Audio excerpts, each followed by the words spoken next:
নমস্কার।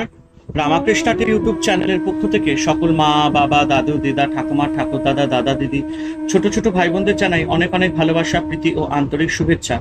সবাই ভালো আছেন, ভালো থাকবেন। আমি আবারও চলে এসেছি শ্রী শ্রী রামকৃষ্ণ মিশনের স্বামী লোকেশ্বরানন্দ মহারাজজির সম্পাদিত শতরূপে সারদা সম্পর্কে আলোচনা করতে, এবং আমরা আলোচনায় আছি অধ্যায় জ্ঞানদায়িনী, এবং এই অধ্যায় আলোচনা বিশ্লেষণ করেছেন স্বামী প্রজ্ঞানানন্দ মহারাজজি। এবং আজকে আমরা দ্বিতীয় ভাগ আলোচনা করব, দ্বিতীয় ভাগের দ্বিতীয় অংশ।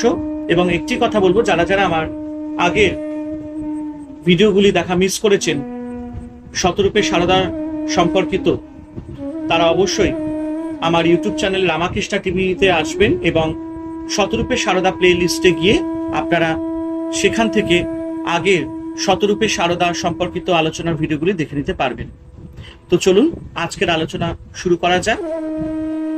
মহারাজজি বলছেন, আধ্যাত্মিক জীবনে এটা একটা বড় প্রশ্ন, কোনটি প্রধান, কৃপা না পুরস্কার? সিসিমা বলছেন, ঈশ্বর লাভ, ঈশ্বরের কৃপা ভিন্ন হয় না। মাকে একজন প্রশ্ন করেছিলেন, কি করে ভগবান লাভ হয়? পূজা, জপ, ধ্যান এসবে হয়? মা উত্তর দিলেন, কিছুতেই না। ভক্ত নিশ্চিত হওয়ার জন্য আরো দুবার এই একই প্রশ্ন করলেন, কারণ তার সম্ভবত দৃঢ় ধারণা ছিল শুধু জপ, ধ্যান, সাধন, ভজনের দ্বারাই ভগবানকে পাওয়া যায়। কিন্তু মায়ের সেই এক উত্তর, কিছুতেই না। তবে কিসে হয়? ভক্তের প্রশ্ন। মা বলেন, শুধু তার কৃপাতে হয়। তাহলে জপ ধ্যানের স্থান কোথায়? মায়ের কথায় জপ টপ এর দ্বারা ইন্দ্রিয়গুলোর প্রভাব কেটে যায়। ঈশ্বর লাভ, ঈশ্বরের কৃপার উপর নির্ভর করলেও ধ্যান জপ করতে হয়, তাতে মনের ময়লা কাটে। পূজা, জপ, ধ্যান এসব করতে হয়। বস্তুত সাধকের পুরস্কার বা নিজের চেষ্টা সবসময় দরকার, যদিও সেই পুরস্কারই সব নয়। ঈশ্বর কৃপার ফলেই শেষ কাজটি অর্থাৎ ঈশ্বর লাভ সম্পন্ন হয়। গুরু কৃপা সম্পর্কেও এই কথা প্রযোজ্য। গুরু মন্ত্র দিলেও, গুরু শিষ্যের ভার নিলেও শিষ্যের দিক থেকে সাধন ভজনের একান্ত প্রয়োজন। মায়ের জৈনিক দীক্ষিত সন্তান মাকে বলেছিলেন, যদি আমি ইষ্টমন্ত্র জপ না করতে পারি? মা বলেছিলেন, সে কি ইষ্টমন্ত্র জপ করবে না? ইষ্টমন্ত্র জপ না করো, তোমারই যাবে, আমার কি হবে? মা বহুবার সুস্পষ্টভাবে কিংবা পরোক্ষ ইঙ্গিতে বলেছেন যে তিনি যাদের কৃপা করেছেন তাদের শেষ জন্ম, তাদের ঠাকুর নিজে এসে হাতে ধরে নিয়ে যাবেন। তবুও যে মা দীক্ষিত সন্তানকে সাধন ভজনের জন্য জোর করছেন, তার কারণ সম্ভবত মায়ের এই উক্তিতে আছে, আমার যা করে দেবার আমি সেই এক সময় মানে দীক্ষাকালে করে দিয়েছি। তবে যদি সদ্য শান্তি চাও, সাধন ভজন করো, নতুবা দেহান্তে হবে।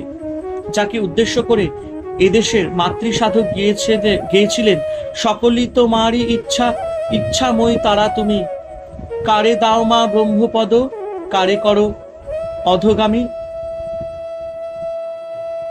সিসিমা সেই সাক্ষাৎ জগজ্জননী মহামায়া স্বয়ং। তিনি যাদের কৃপা করেছেন, তাদের যখন সাধন ভজনের প্রয়োজন আছে, তখন অন্যান্য সিদ্ধগুরুর কাছে যারা মন্ত্র দীক্ষা পেয়েছেন, তাদের আধ্যাত্মিক চর্চার যে বিশেষ প্রয়োজন, এ সম্বন্ধে কোনো সন্দেহ নেই। অর্থাৎ গুরু কৃপা, ঈশ্বর কৃপা সব ফলপ্রসূ হয় যখন আত্মকৃপা অর্থাৎ সাধকের নিজের প্রচেষ্টা এবং অধ্যবসায়ও থাকে। সেই জন্য মা বলছেন, খাটতে হয়, না খাটলে কি কিছু হয়? সংসারে কাজকর্মের মধ্যেও ভগবানকে ডাকার একটি সময় করে নিতে হয়। বলছেন, সাধন বিনা সাধ্য বস্তু কভু না মেলে, চন্দন না ঘষলে কি গন্ধ বের হবে? বা চন্দন না ঘষলে কি গন্ধ বের হয় বাবা? তবে নিষ্ঠা ভরে সাধন ভজন করে যাওয়ার সঙ্গে সঙ্গে সাধকের এটাও মনে রাখা দরকার যে নিজের চেষ্টায় কেউ সিদ্ধি লাভ করতে পারে না। সিদ্ধি আসে ঈশ্বরের কৃপায়, কারণ দেহ ধারণ করলেই ঈশ্বরের মায়ার এলাকায় এসে পড়তে হয়। মহামায়ার প্রসন্নতা ভিন্ন সিদ্ধি সম্ভব নয়। তাই সিসিমা বলতেন, এত জপ করলামই বলো আর এত কাজ করলামই বলো, কিছুই কিছু নয়। মহামায়া পথ ছেড়ে না দিলে কার কি সাধ্য? হে জীব, শরণাগত হও, কেবল শরণাগত হও, তবেই তিনি দয়া করে পথ ছেড়ে দেবেন।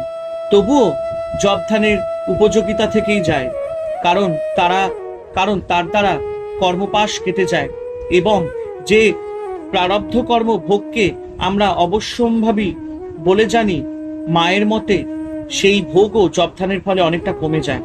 মা বলছেন প্রারব্ধের ভোগ ভুগতেই হয়, তবে ভগবানের নাম করলে এই হয়। যেমন একজনের পা কেটে যাবার কথা ছিল, সেখানে একটা কাটা ফুটে ভোগ হলো।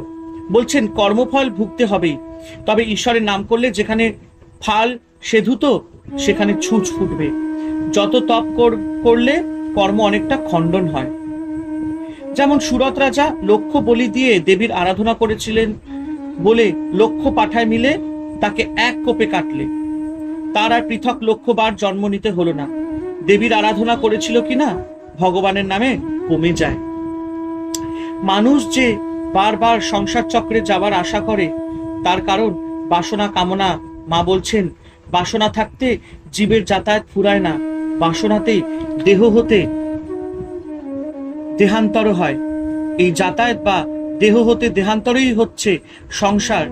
শঙ্করাচার্য বিবেক চূড়ামণিতে বলেছেন, বাসনা বৃদ্ধিত কার্য, কার্য বৃদ্ধাচ্চ বাসনা বর্ধতে সর্বথা পুংস সংসারণ নির্বর্ততে।